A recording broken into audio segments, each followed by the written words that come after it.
Kimberly Escobar. And on today's show, we have two very special guests with us today. Go ahead and introduce yourselves. I'm Neve Galmarini. I'm a junior at Archie Williams High School, and I've been a member of Children for Change for like 10 years, I would say, since I was 6 in first grade. Yeah, I am currently a member of the Children for Change Club at Archie and am an active Children for Change volunteer. Awesome. Well, thanks for being here with us today. And then we have... I'm Gretchen Ellis. I'm the executive director of Children for Change. And I'm excited to be in conversation with you all today. Thank you, Gretchen, and thank you, Neve, for being with us today. We're really, really excited to talk more about Children for Change and the work that you guys are doing here in the community. But right before we jump into that, I wanted to ask you, well, everyone on the table, what is your guys' dream vacation spot? You have one, Neve? Looks like you have one ready here. I would probably say my dream vacation spot is Costa Rica. I've been there before, but I love it so much. I love surfing there. I love the weather and the food, everything. Yeah. Pura vida. Pura vida, yeah. You must have heard that a lot when you were in Costa Rica, right? Yeah, everywhere. What part of Costa Rica did you go to? We went to Nosara. Nosara, nice. Which has really, really nice beaches and lovely surf, which is great. You haven't been to San Jose? No, I haven't, unfortunately. Yeah. I really want to. But yeah, Costa Rica is really, really nice. That's a great spot. I would want to go there too. How about you, Gretchen? I think a specific place, I would love to return to Japan. I went to Japan in between high school and college and visited some families that we were friends with. And it just was such a lovely country. And I was only there for about 10 days. So I'd love to go back and explore a little bit more of the country. Awesome. How about you, Kimberly? I think my dream vacation spot is definitely Bali. I've never been, but I want to go. Okay. And it seems like really peaceful and everything, and just like far, far away from everyone. Yeah. So you want a vacation somewhere far? Somewhere far. Yeah. Yeah. I think for me, also Japan. I haven't actually been to Japan so I got to go to Japan for my senior graduation, which is really, really nice. And it was awesome. It was a really great experience. But it was so fast. It was only 2 weeks, but the 2 weeks went by so quickly. So I wish in the future, I can go and be there for much longer because there's so much to do in Japan. So yeah, I agree with you. Japan's really, really fun. And just learning about the culture, all the food there is great. All these places you guys mentioned have great food. So yeah, but thank you both. Thank you everyone for sharing our dream vacation spot. So moving on, I wanted to start by mentioning, could you just answer, either of you could answer this, but what is Children for Change and what do you guys exactly do? Yeah. I actually am going to let Neve lead. For that one? Yeah, okay. Just because I think we might have different answers. Neve came into the organization several years ago, and I came into the organization a little bit more recently, and things have evolved, so we might have slightly different answers. Yeah, I would say when I first started with the organization, it was just a club. It wasn't it wasn't as big as it is today. So it was mainly just me getting together with a few parent volunteers, some people that worked within the community, and then a bunch of friends and other people within the school. And we would just volunteer at local soup kitchens. We would do lunch or recess time where we would come up with different ideas on how to raise money for these different other nonprofits or other organizations.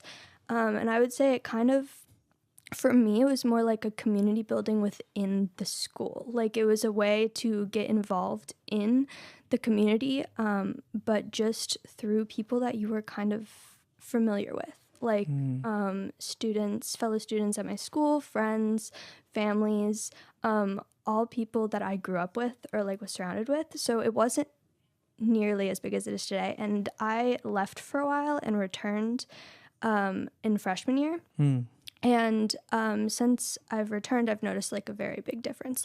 Now there's a lot more members of the community involved. I feel there are a lot more organizations around here that know about Children for Change. There's a lot more of a structured kind of design to it. Yeah.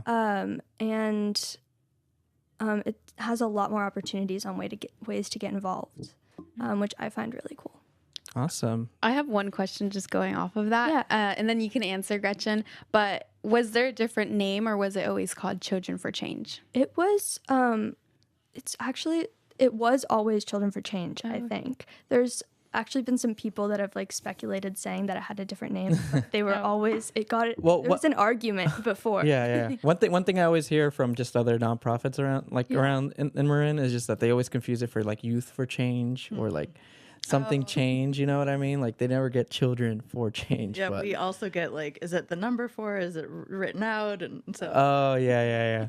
No, yeah, there was literally an argument in my class a few days ago that was like, Neve, do you remember Children for Change having a different name? And I was like, no. And they like got in an entire argument. They're like, I swear it was this. I'm like, that's an entirely different organization. Like I was like, okay. But yeah. Great. So that's awesome.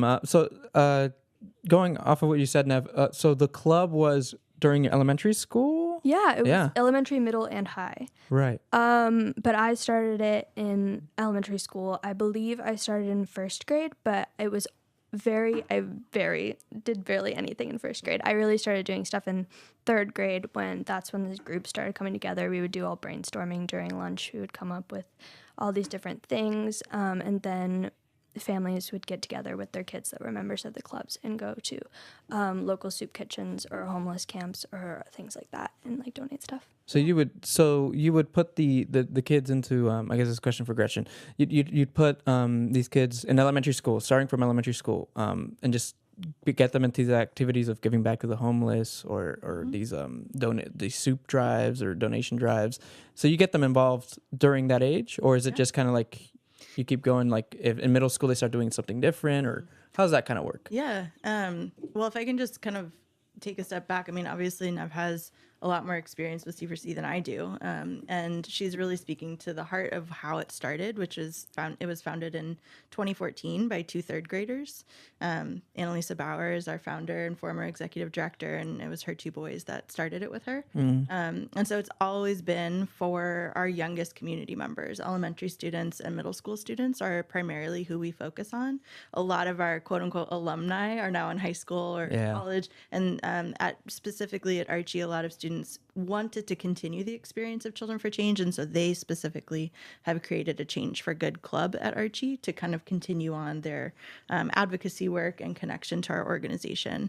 But our whole mission is to provide opportunities to our youngest community members to transform empathy into action through advocacy and activism. And so it can look different at each school, but essentially they're doing work in our community to make it a better place for everybody. Awesome. And jumping off of like because you said your aspect of Children for Change is a little different. Can you elaborate on that? Yeah, so when Neve joined Children for Change and when it was originally founded, it was a club model. And so students were really supported by club leaders, adults, teachers, or parents. And really the students were kind of asked, like, what are you passionate about, or what's an issue that you care about? And the club leaders would then kind of put together curriculum to help students have context about what are some of the issues facing our community or our world, and what are the steps of advocacy? How would a young person take something that they care about and then actually do something about it? And so in that way, it really started as a student-led, student voice-led club model. Today, we've expanded in many ways. So as Nev alluded to, we're in many schools, whereas we were originally founded at one school, Wade Thomas Elementary in San Anselmo. We're now at 8 different schools. At least this year, we're at 8 different schools in 3 different districts in Marin. And so we have a few different program models. The program has evolved over the years. Whereas it started as a club model, now we have an integrated class where schools can choose to have us teach their students once a week, just like students go to music or art once a week. They would come to our class. We have a as an elective, kind basically. I mean, they don't call it that in elementary school. Oh, elementary school. Yeah. Like an elective that students receive, and Yeah, and so depending on the grade, they learn about a specific topic. For instance, in kindergarten, they learn about caring for animals, whereas in the third grade, they focus on ocean advocacy. Yeah. And then in fifth grade, they focus on housing equity, just to give you a couple of different examples. But all of the grades are going to learn about what are the steps of advocacy, what does it mean to be a participating community member, how does one build empathy and turn that into action? So that's what our curriculum covers. So some schools choose to have that model of our program. Other schools might have us come and provide an after-school class. And so those are only the students that are in that class are going to receive our curriculum and projects. And then some schools also have us offer a lunchtime club, which is kind of, referring back to how it all began. Awesome. Yeah. Go ahead. You wanted to add something? Sure. I was going to say that at Archie, it's a lunchtime club, which has like Emma, and all of them are a part of that. And then I went to Wade Thomas, which actually you said it started in 2013? 14. Okay. So yeah, that was when I was in like first, second grade. That's crazy. I didn't realize that. So you were there from the start. Yeah. I didn't realize that. But like Annalise, who was the woman that started it with her sons, she would come in during lunch, and that was when we would like do all the brainstorming and stuff. So it's like cool to like now kind of be put to perspective, like how early that was and how like she kind of just like started that right then. Yeah, and I think, again, thank you both for sharing that information, because I think this is such a good platform to give children at such a young age, because, again, when we teach children at the development age that they're at, they grow up and then they start, understanding these more serious topics that are going on in our community. And it creates a better environment for Marin. So that's why I've always been very grateful for the work that you guys do. And again, being able to communicate with children at such a young age and being able to put them into these different programs and help them talk about advocacy. So speaking of advocacy, what are some of the topics or some of the things that you guys have kind of tackled together or that you've tackled that you've, I know it's been various different things, but is there one that, you'd like to talk about? I know right now we're working on specifically like food. And like so like food equity, and okay, availability of it in lower income areas of Marin, which is really, really interesting because I grew up surrounded by a lot of just everyone around here is like, I mean, and the school that I went to is really rich or wealthy, really well off. And so being able to be exposed to like areas around here that aren't like that, that I'm not 100% exposed to every day is kind of really mind-opening. And then also... Well, speaking of that, what areas have you gone to? We've done San Rafael, and then just because that's where there's a lot of food drives and stuff that we're able to do, and it's local and it's easy, but we've been talking about other places more inland. I'm forgetting the names of them right now. But yeah, it's really interesting to be able to go and see that. And then also I've volunteered at a few of these food drives and stuff, and being able to get to know the people and like talk to them. It's really nice. That's great. Yeah. Again, getting involved in the community, like directly doing like volunteer work is so important, especially doing it at a young age. Like you said, thank you for being transparent and talking about how, you weren't really used to seeing these types of communities yourself until you really got involved through Children for Change to get to actually see this and experience it in person, because, I lived it, I lived in low income housing when I was growing up. So I already kind of understood that. But again, I think also for me, being in a public school, you're surrounded by, well, it depends on what public school, right? Some public schools have more wealthier students overall, while there's other public schools that have a bit of more of a mix. And I think it's up until middle school that I learned that, okay, there's people of different incomes here compared to my elementary school. Just, I guess, because for me personally, during my middle school, I don't know if you thought like this, Kimberly, but when I was in middle school, that's when I started realizing I'm like a person of color. I started understanding my background more, less than in elementary. Because in elementary school, you're still a kid, Yeah. So you don't really pay attention to people's races, people's color. You don't really pay attention to that until you get to middle school, I feel. That's around the point that I was feeling like that. I don't know if For me, it was different because I went to a pretty white school in elementary school.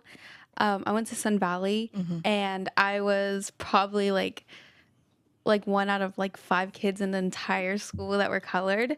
And for me, it was a little different when I made I started going there in 1st grade, and I went from 1st to 5th grade, and going there and like meeting new friends and like going to their houses, I would be like, dang. Yeah. I was like, I don't live like this. That's a big one. Yeah. I was gonna mention that too. I remember in elementary school, when I was in 4th, 5th grade, I had this friend who invited me to his birthday party, and his dad like worked at Lucasfilm and stuff. So it was like super cool. I was like, whoa, this is cool. So we went to his house, and there's all this like Star Wars memorabilia and all that. And I was a big Star Wars fan. And you know, he like, first of all, I went into his house and I was like, whoa, like that was my first time like ever walking into like a big house, or like a house that was just like in a really quiet neighborhood.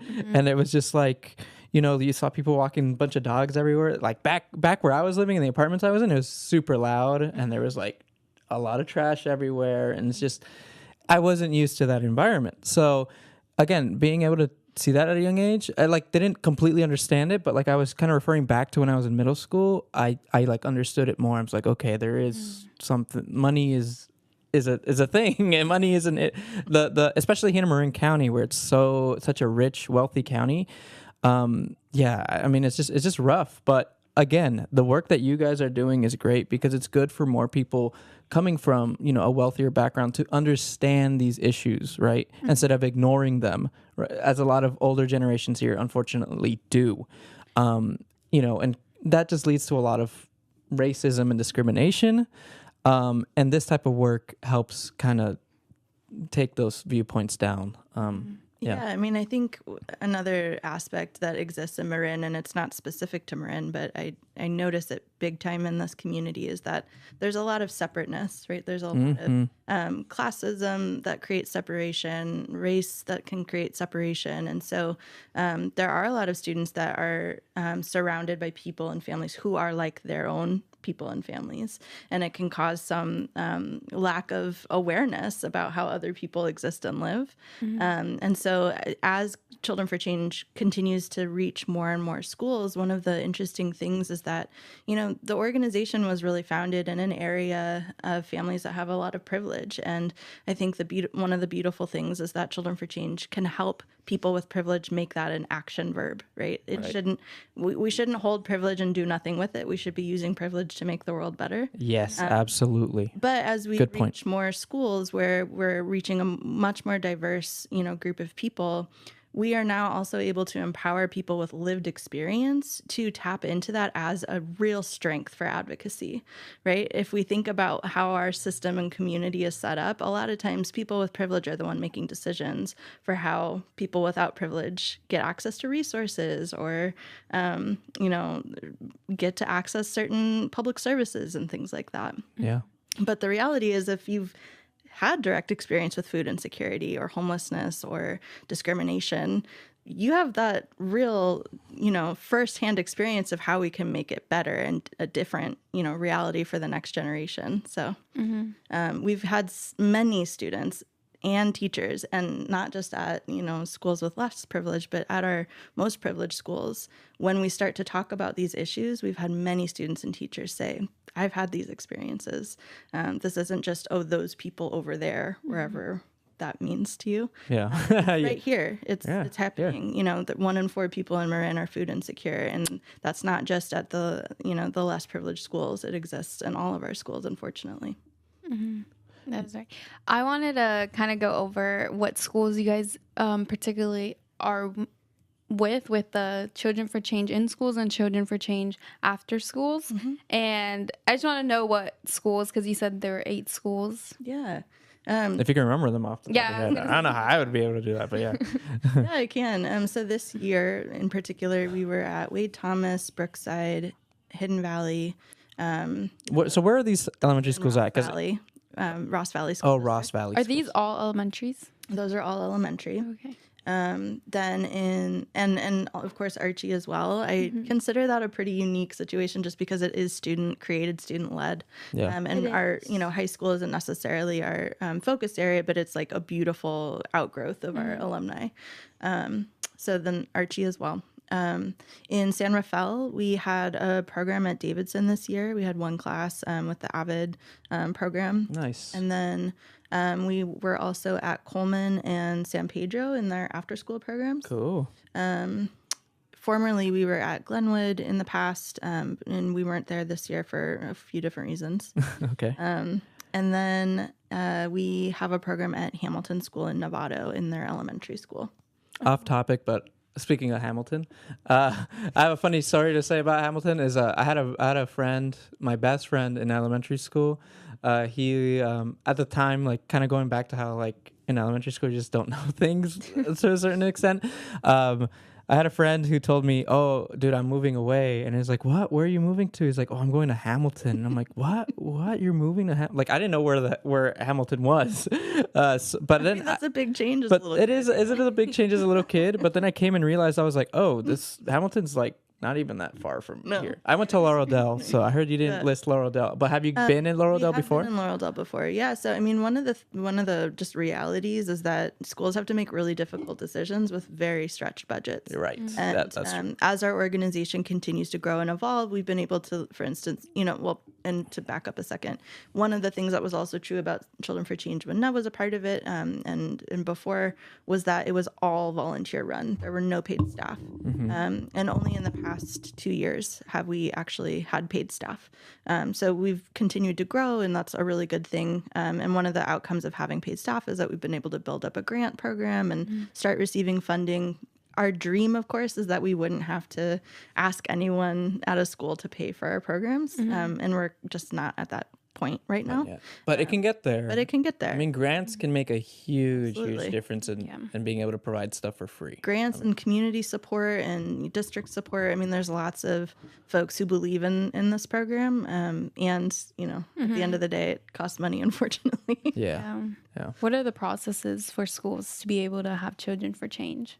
Yeah, oftentimes it actually starts from parents. For the most part, it spreads word of mouth. And a lot of times a parent will be like, oh, my friend's kids go to this school and they have Children for Change. We want it at our school. But regardless of where it starts with a conversation. And we typically talk to the school community, the admin, the principal, to talk about, these are our different program models. These are the kind of options that you can choose from at your school. What fits, what's the right fit for your school? And part of that is figuring out, what they can afford. And sometimes we even partner with schools to do grant writing together to find funding to cover the programming. But that's typically how it starts, is them kind of figuring out what's the right fit at their school community. Cool. Well, thanks for sharing, Gretchen. I had a question for Neve.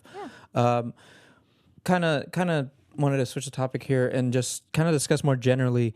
So with the work that you've been doing with Children for Change up until now, what is some other type of advocacy work you'd like to do or you'd like to see be done here in Marin? I would honestly say that Children for Change does a lot of it, but I want to do more advocacy outside of Marin. I'm big on I want to go other places around the country and do all of that, but I'm big on LGBTQ plus rights right now, and also definitely fertility issues, women's reproduction, with all of that, and definitely the access to that here, because California has, with California being a state that allows it and everything, kind of being a safe haven for a lot of different people, especially low-income people. I feel like that's definitely something that needs to be talked about, and also kind of utilized, just the access that people have here, being able to help people from neighboring states come across the border to get access to that stuff. Also, kind of using the youth here and the intelligence and stuff that the youth have around here to fight for LGBTQ plus rights in neighboring states as well. I would say that that's something I would definitely really want to focus on.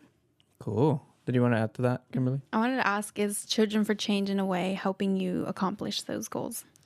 I would say that Children for Change, since I started it so young, it taught me how to kind of use the resources that I've been given to create a plan or like a way to go about kind of accomplishing my goals. I wouldn't say that through Children for Change I can focus on those things specifically, just because there's a lot of other things that they focus on, but the tools that they have given me have definitely given me confidence and stuff to be able to move on.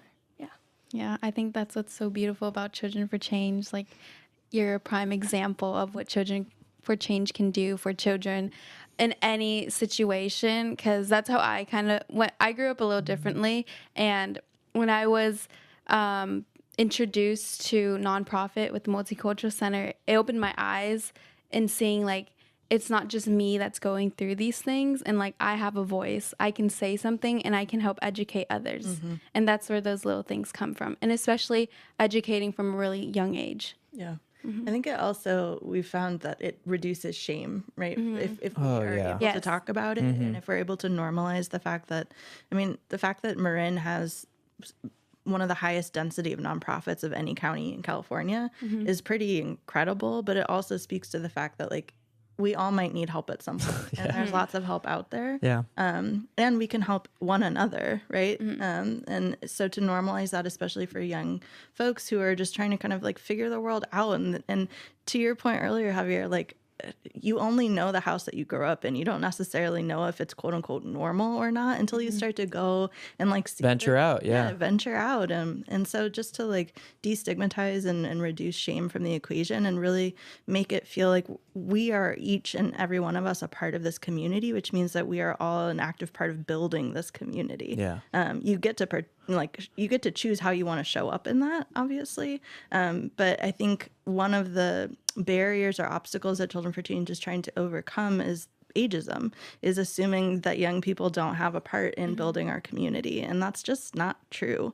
They're often not given the opportunity, but they actually have the ability. Yeah, and that's such a big point. I mean, that's why we do Tay Radio in the first place, is because we know that youth have, things to say, and their voice shouldn't be lesser than that of an adult. Because, again, the youth are the future generation right now, and you're part of Gen Alpha, or are you still part of Gen Z? You're still Gen Z? Yeah. Okay, Gen Alpha I think is like 2013 and something like that. My brother's Gen Alpha. That's horrible. Yeah, Wait, Gen Alpha is 2013 and up? I think so. I could be wrong about that, but like born in 2013, right? Oh, wow. Yeah, so but again, like just speaking about it, so Gen Z, we're Gen Z. I still fall into Gen Z. Yeah, but again, like there's just so much different, these new generations that are coming up right now. I think another point that I heard from another meeting I had with some youth was something that I heard, especially in high school, is I think that youth right now, they use memes a lot to like make certain issues like less, or feel like to cope, like as a coping mechanism. We use a lot of social media stuff, a lot of memes to like cope with real world issues. Do you know what I mean? Yeah, I know exactly what you mean. There was kind of a discussion in my English class a little while ago, is that this new generation, like Gen Z, has become obsessed with like trigger warnings and like kind of sheltering each other and sheltering themselves from the things that are going on instead of like facing them straight on. Exactly, yeah. Which is in some ways actually more harmful, because it kind of doesn't prepare you for the things that you're going to end up facing in the future. And then it also makes it so you don't want to talk about them or come to terms with them or anything like that, which I found like a really interesting conversation to talk about in an English class. It was nice. I like talking about that. But yeah, it's definitely something that Children for Change has helped a lot with, because I feel like, especially in this area, there are a lot of people that are sheltered from things that go on in like regular life in other areas. And being able to be exposed to that, being able to hear about it, being able to see it, like face value, is very beneficial for a lot of younger people. Absolutely. All right. Well, did you want to add to that, Kim? Like, have you noticed that? Like, have you noticed how there's just I don't know how much you're on social media, but I'm not on social media too much, but yeah, I think I know what you're talking about, like where people just like I don't know. I think I know what you're saying though. Yeah, it's just again, and have you noticed it, Gretchen? Like, kind of like, what have you noticed with this generation that I mean, you work with Gen Z a lot, so. I mean, I think that every generation, for the most part, looks at the younger generation and says, like, you guys are so much more advanced than we were. And so I'm the old person in the room now saying that about you all. Like, you guys are so much more advanced than my generation was, for sure. But my only reflection hearing you all say that, and I am not a social media person, so I can't like corroborate whether I've seen that or not, but the amount of trauma that you have already lived through and continue to live through, whether it's COVID and the pandemic and how that completely like interrupted your social and it's so funny to me because like now COVID, like to me it feels like it wasn't even real. You know what I mean? Like No, it feels like a fever dream. It does feel like a fever dream. And that's trauma. Yeah. Like to process the level of trauma that you experienced and what we do know are kind of like learning post-pandemic is that wherever you were in your age development, you experienced the pandemic very differently, right? So a third grader versus a sophomore in high school, they're going to have like slightly different relationship to how the pandemic impacted them. But that's not the only trauma, right? We're also like facing really scary climate change that is almost constantly always being told to young people, like, we messed up, y'all. Sorry, but like, it's on you guys it's now. Really scary, and like we've got to do something about it. So I think I understand that if one of the responses to deal with that is kind of like, let's make fun of it or make light of it, because it's a lot to expect you all to be able to carry. But I think the only reframe I can offer is that I do think that Children for Change is trying to reframe the narrative about, it's not about like wait till you become an adult or wait until you grow up. Like, what are you going to do when you grow up? No, like do something now. You actually can. You have the capacity, and to help alleviate trauma or the experience of overwhelm, to actually do something about it helps. Yeah, and then all this advocacy work that you both have been doing can translate to any, like literally your future in any part of your life. It's planting seeds. Planting in many seeds, ways. exactly. Yeah. Like there are very few Neves. There are very few, current high school or college students that are still involved with Children for Change, and even less so. Like there are less students who are right now in our programs as a first grader or third grader who are, taking what they're learning and like every day going out into the world and making massive changes. Those are the rare ones, but we do know that they are doing as much as they can with the knowledge they currently have, and more than anything, it's planting seeds that might germinate later on. Absolutely. Well, thank you for sharing, Gretchen. We're going to take a quick music break right now, and we'll be right back. And this is Soul Purpose by Evolving Wings. Yeah. Evolving Wings.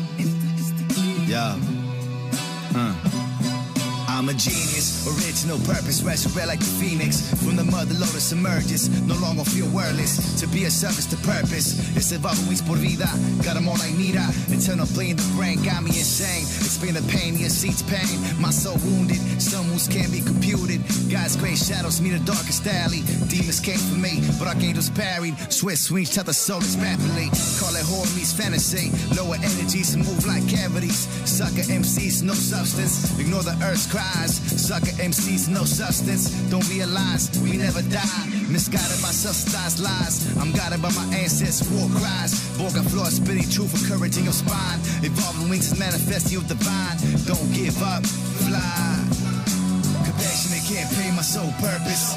Wings up, wings up, wings up, wings up. Compassionate can't pay my soul purpose. Wings up, wings up, wings up, wings up. Compassionate can't pay my soul purpose. Wings up, wings up, wings up. Compassionate can't pay my soul purpose. Wings up, wings up. Fui bendecido por los grandes que fincan cuatro paredes, no pudieron descifrar esta trivia. No compartieron visiones que nos preceden, las ansias de esta arrebatan el alma que nos conmueve. Son solo números, dígitos y algoritmos, ínfimos, tan superfluos, minúsculos, poco críticos. Son la vergüenza de soles que se asimilan, se opacan, bajan la cara, cambiando la narrativa. Es la miseria del mapa mundo moderno, queriendo cortar mis alas, mi cuento, regreso eterno. Pluma y cuaderno, me teme hasta el mismo infierno, la peste del son diaspórico, límites de lo etéreo. Sigo campante sin pena, mi cara en alto, visible o en el exilio, mi nombre da sobresalto. Me ves volando, surcando tu imaginario, corsario para la rata, sarcófago al mercenario. Hello, guys, and welcome back. Before we dive into our next topic, I'm going to give a quick PSA. Today is open mic night here at the Multicultural Center Marin. The doors open at 6 p.m. and it's till 8 p.m. We hope to see you there tonight. And remember that it's every last Friday of the month for our open mic hosted by Javier. And another announcement is our career fair is coming up. And if you're looking for any job opportunities, internship opportunities, this is a great place for you to come and check it out. And we're going to have around 36 tables for you guys all. Yeah, well, we're having over 36 people tabling with us. Yeah, so various opportunities for all of you, and it will be May 1st on a Wednesday from 3 p.m. to 6 p.m., and we hope to see you there. And we are sponsored by Kaiser Permanente and Mechanics Bank. Thank you guys both for sponsoring us this year. And I'm going to hand it off to Gretchen to talk about Children for Change Challenge event this Sunday. Yeah, we're so excited. It's our 6th annual Children for Change Community Challenge, and it is from 10 to 12 in downtown San Anselmo in front of the library. It's basically, we're calling it a block party for good. So there will be over 17 local organizations, nonprofits, community groups, and each of them will be providing a child-friendly, family-friendly advocacy opportunity at their table. And then there's going to be, fun DJs from Cedars. We'll have Creekside Pizza, Kona Ice Truck. It is free for all Marin families. Awesome. So we hope to see you there. Yeah, so sorry, and then usually there's a hike, right? But it's not going on this year? Yeah, we changed a few things about the event this year. So again, as we continue to evolve as an organization and we continue to reach more and more schools, one of the things that we wanted to do differently this year is make sure that the event was free for everybody. Okay. And we were only able to do that thanks to our lovely corporate sponsors and foundations that sponsored the event. But another thing was that we wanted to make it literally physically accessible for everybody. The hike was challenging for a lot of folks, and that was where the name came from. Yeah, it's called the challenge, right? Yeah, that's what I remember. But now we're calling it the community challenge. We're challenging our community to be in better and deeper relationship with one another, but also with our community nonprofits. And so we're kind of framing it in that way. And you've been at the challenge itself? Yeah, I have. I used to do the hike every year with my family. It would be me, my mom, and then my brother. Awesome. We would all go together. That's really cool. fun. So you were there last year then? I did not go last year. Oh, you did not come last year? Okay. Oh. Yeah. Yeah, because we were at the one last year. Oh. And that was, yeah, you want to I say? was just going to say we'll be there this year as well. Yeah, so we'll be there again. Our activity actually is gonna be, so if you walk up to us, we'll do like a little small interview thing. We'll be able to, And if you've been to the Marin Girl Teen Conference, it's a little similar to what that. we do there. Yeah. Yeah. Get So to experience how it's like being on the radio, like you guys are experiencing. so yeah, again, so has the challenge been going on since Children for Change started, or was it kind of something that happened? No, it started, Later on. this is the 6th time it's happened. Oh, There was okay. a pause during the pandemic. But yeah, it started, I guess, halfway through our history. And I don't actually know why it started. Oh, okay. So I don't have that story, but yeah, it's been a fun community builder for 6 years. Okay, great. And it'll be resources. Well, I know one will be one of the resources there, but are a lot of the resources there just catered towards youth? So every single organization attending is going to have a child-friendly advocacy activity. Gotcha. Yeah. So Homeward Bound is going to be there. Cedars is going to be there. Love is the Answer. Community Action Marin, a whole bunch of different groups. And each of their activities will be something specific to their mission or specific to something that they want students to use their voice towards. So it should be a pretty fun day. Awesome. Yeah. And can you say when the event is going to be again? Yeah. It's 10 to 12 this Sunday, April 28th in downtown San Anselmo. Nice. So, and then just to be clear on that, downtown San Anselmo, you mean like kind of like the town hall area, right? Yeah, where the right library in the is. library. Yeah. Same spot as last year. Yep. Okay. Yeah. Awesome. Yeah. I mean, just speaking about the nonprofits that you just mentioned, it brought back to my head like when I was in high school, even in middle school, I never really understood what a nonprofit was. Yeah. And that's why, like, again, it's cool that Kimberly, Neve, like, you guys have been introduced to this at such a young age. Do you actually want to explain what a nonprofit is, Gretchen? Since sure. you are an executive director for a nonprofit? Yeah, so basically nonprofit just comes from like the legal tax code of the organization. So the organization, if it's classified as a nonprofit, is not able to like invest profits. All of the money that we take in as an organization has to go back into our mission.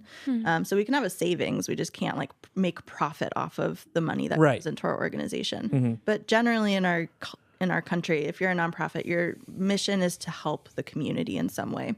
And so, yeah, so Children for Change is a nonprofit, but one of the things that makes us unique is that a lot of the time, the funding that we're seeking is actually going to end up going back to other nonprofits through the student projects or through, we have something called a Student Philanthropy Summit. And so every year we select students who will represent their schools.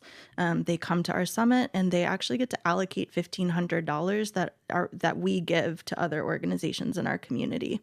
Nonprofits, they do great work. And Children for Change is one of the things that we are doing is introducing young people to what it means to be in a nonprofit, the missions of those nonprofits, and then actually allow young people to get involved in those nonprofits. Awesome. And wait, I'm missing it. I have it. So for Children for Change and nonprofits, what has been like so now that you're an executive director now, what has been kind of like another type of program you would like to start exploring in the future now that you can start creating even more programs for Children for Change? Like, is there anything you have in mind that's coming up? Question. So I stepped into this role about a month ago.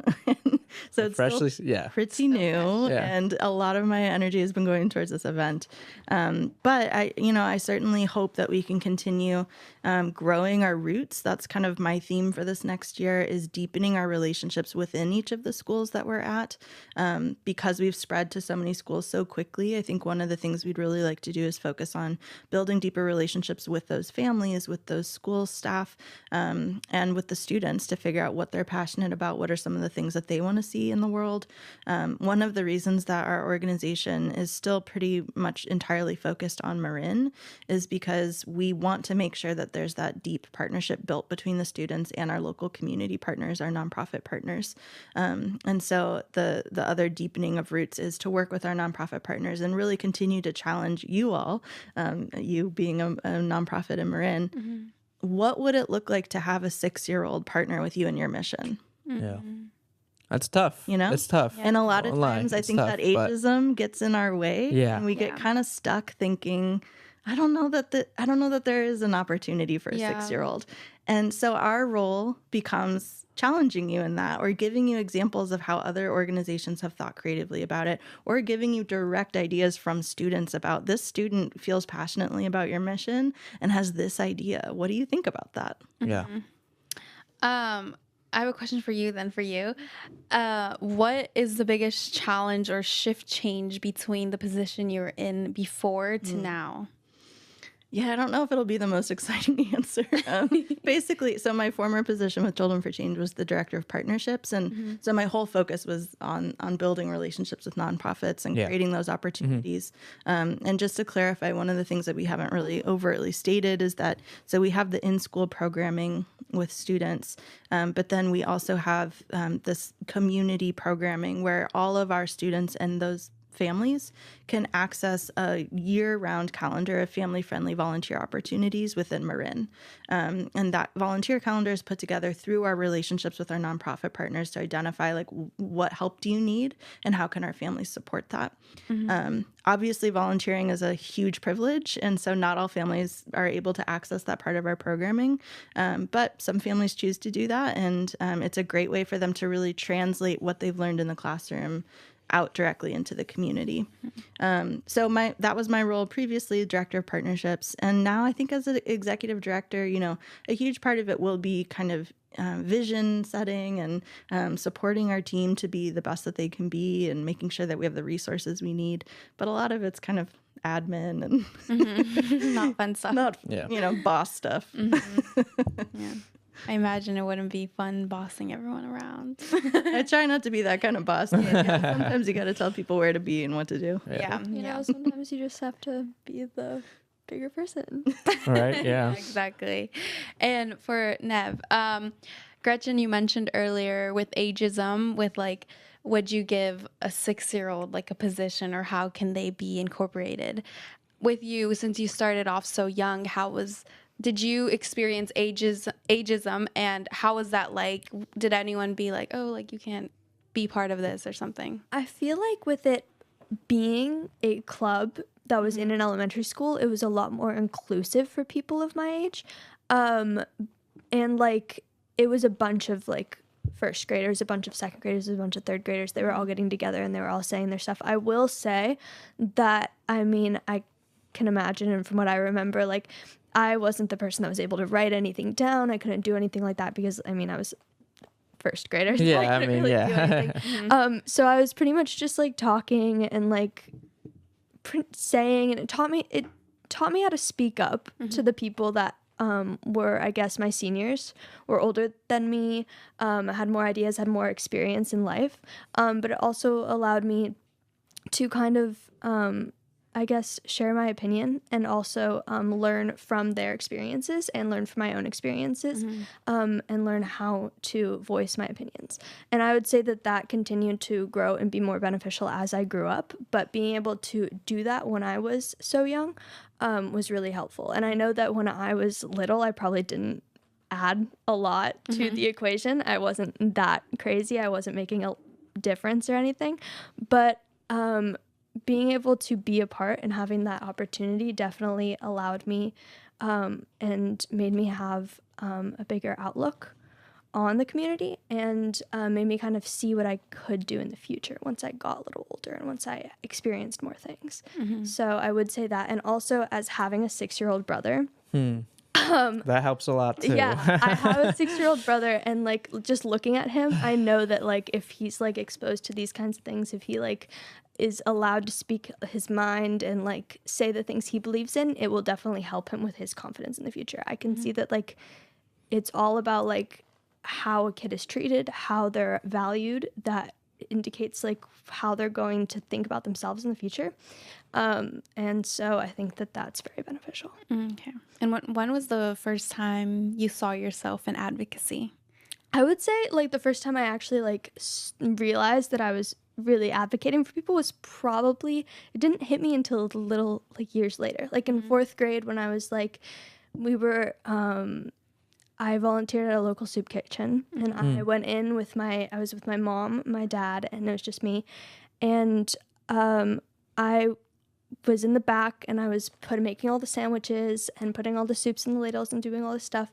And I like turned around, and there were these people that were coming in, and I got to like talk to them, and then I got to like hug them and like hold their hand and like do all of this and eat dinner with them. And it was such a good experience being able to see all these people that were out on the streets or had like lost all their money, had some hardships that were going on. Maybe they needed to take care of a family member, maybe they didn't have an opportunity to get this job, maybe they just lost their job.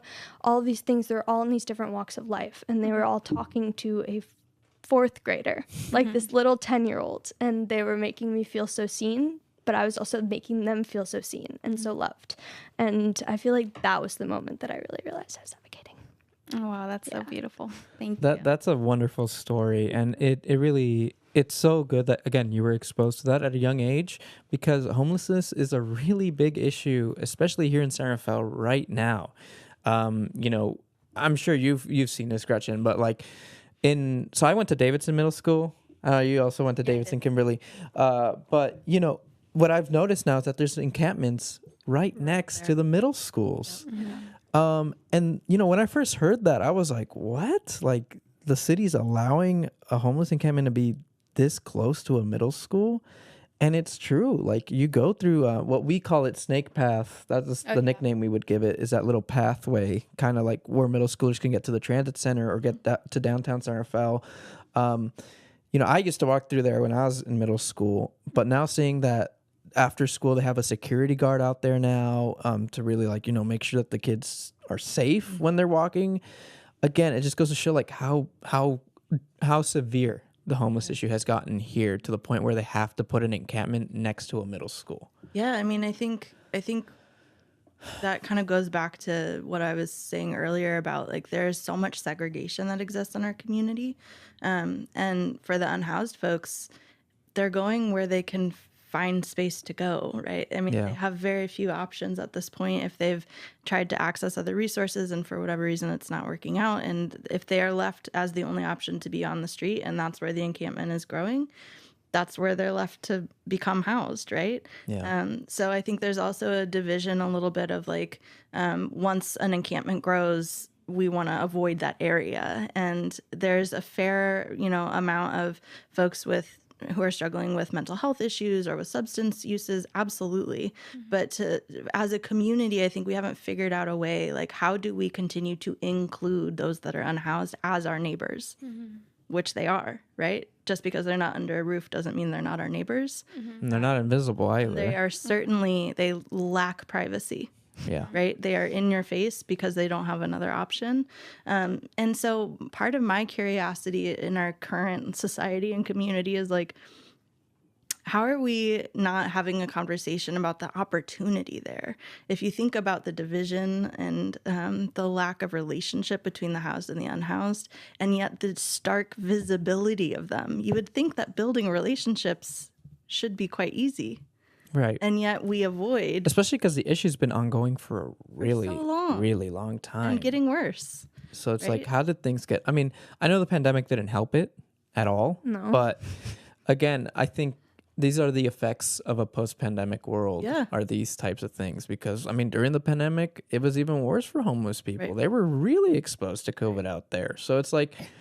But again, just because you've like named that proximity between a school and a homeless encampment, like, I just continue to be curious about, especially our young students, like, what questions do you have about why that's happening? And this is your school neighborhood. Like, what do you think we should be doing about it? You have to walk past it every day. What are your ideas? What are your questions? Why do you think this is happening to begin with? And if we can have those conversations with young people, we'll probably have better answers than what, you know, us entrenched adults continue to try to do. Well, what are your thoughts on this, Neve? Like how do you feel about the homeless situation here in San Rafael? I mean, I would say specifically for the homeless encampments, I would say that the people are going about it, like, approaching the topic of it in the wrong way. Often people are like, why are they there? Like, they shouldn't be there because they're like affecting the other people that are walking by or the people that are in the schools or like the other things, instead of being like, hey, what can we do to solve this? And I feel like that's actually a big thing that's going on with like the Supreme Court right now, is they're deciding how you would make it illegal or how you would penalize people for living on the streets. Is a huge But what's that going to solve right now? Right? Is like deciding, like, because it is harmful for them to be on the streets. It's harmful for a lot of people, for them mainly, to be living in the world without shelter. But then it's also like they have no other option. And so there's a lot of court cases going on right now, specifically surrounding big cities, saying whether it should be legal to arrest homeless people for living on the streets if they are provided shelter. And that it is the city's priority and to make shelters available for all forms of homeless people, whether it's mental illness, lack of job, or if like they have a pet or something, because a lot of homeless shelters don't allow people to go in if they have pets or if they are over a certain age or if they have like kids or something. There's a lot of regulations. There's a lot of regulations in a lot of areas. So there are a lot of people that are being discriminated against and have to stay on this side of the streets, which makes it very hard. And so that's definitely an issue that is being talked about right now, is whether like how do we solve that if there's so many different restrictions for different people. I feel like also the way I kind of grew up with how homeless people are, there's a big stigma on like a lot of homeless people. They're homeless because of drug addiction, and they're homeless because they got addicted to this and that. And that's how I kind of grew up. Like my mom kind of like taught me in a way like homeless people, like stay away from them because they are drug addicts. Like why you shouldn't go near anywhere where they are. But as I was introduced more into housing and housing equity, it brought my eyes that that's not the main reason. A lot of reasons, as you said, is because of lack of housing. They lose their job. And I feel like with a lot of kids, they think of just, especially low income, they think of just because they were addicted to drugs. Because like my mom would tell me that in a way of like stay away from drugs. Yeah, stay away from drugs. As an example, say it as an example. But it was like a horrible example. And I think like just being able to destigmatize that with homeless people and treating them as humans, because a lot of times, like although we're talking about this and all, a lot of people tend to not really do much about it. And they tend to not like speak to others about it, or they continue to, if you see, like there have been a few times where you see someone like kicking a homeless man because they're sleeping. And I've seen that happen. And it's like, I've seen like when I was like really young, I saw that happen. And like there are other people around and they saw it and they didn't do anything. They just let that happen. And it's like, how can we change that? And how can we change people's minds on that?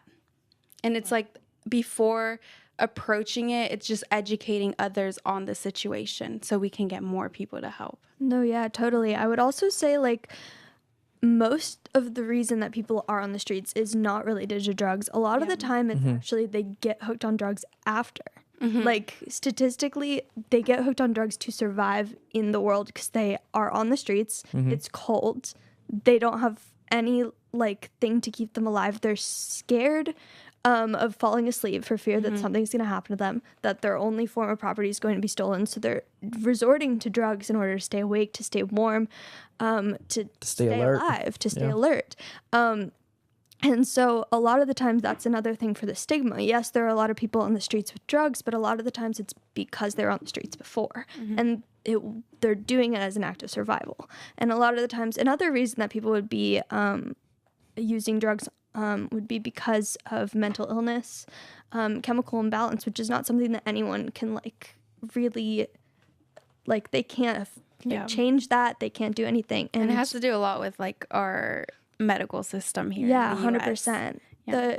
The healthcare system and like how expensive it is and like everything's and rent bad. And rent, everything. That's a big one. It all adds up in this area, especially in this area and all over the country. It adds up so quickly. Like 1 minute you can like have all this stuff and then all of a sudden you lose a job and you lose your freaking like your health insurance and then you get in an injury and like you're in debt. Like there's just one little thing and they're on the streets. Well, crazy. I'm just so amazed at the conversation that we're having right now, because this is exactly the type of conversations that youth and adults should be having with each other. Especially, again, because this is what helps create advocacy, why we advocate in the first place, right? Are these issues that are around us. Another quick thing I wanted to mention, too, is in East Sarenfeld, the canal. what we're seeing a lot right now too is a lot of these older apartments that are there are being gentrified. So what's going on right now currently is the 400s, which is a very, very iconic location in East San Rafael that houses a ton of people. It's 400 little apartments. You know, there's a ton of families living in these apartments. It's important to understand that there's a lot of these families. It's not just one family living in a one bedroom. It's like 4 families living in a one bedroom, which is so saddening to say. And I've been to these apartments, you know what I mean? I've seen this firsthand. I've been with family friends who lived in these types of apartments. And it's just, again, this is something that's going on now. And I'm glad to see that people are pushing back. The community is pushing back on this type of change because, okay, think about it. Like what we were saying right now, if they kick all these people out, where are they going to go? To the street. They're going to the street, or they're going to relocate super far away from Marin. They just cannot live anywhere else in Marin because everywhere is Marin in general is really expensive. So I think that's why we also see, again, that really big homeless presence here because of just how impossible it is for a lot of these people to even pay rent. Same thing in San Francisco. Rent prices are super high in San Francisco. You see even more homeless people out. So again, it's just a matter of just the wage gaps and the lack of equity between classes here in Marin. But yeah, thank you everyone for sharing today. This is again a really, really mind-opening conversation that we've been having. We're down to our last minute of the show. So just briefly, any last words before we end it? Do you want to go? Yeah, hope to see folks at the challenge on Sunday, the community challenge on Sunday, free for everybody, downtown San Anselmo from 10 to 12. And maybe I'll just drop an idea. I mean, I think you asked me what vision I have for C4C, and I think one thing I would love to see is more conversation between different groups. And so maybe Multicultural Center could help me bring together groups for some of these conversations between generations and communities. Would love to see that. Yeah. Thank you. Yeah. All right. Thank you for having me. I just wanted to say that it's like never too late to get involved in your community and to also like kind of just push people that you're around, push people that you're surrounding yourself with to also get involved because it is their community as well. And even if it's not affecting them like directly, it is affecting the world around them and the people around them. And if they make a change, it probably affected them more than they think. So wonderfully said. Thank you everyone. Yeah, and that's it for now. We'll catch you all next week and hope to see you guys at the career fair as well. Take care everyone. Bye-bye. Bye.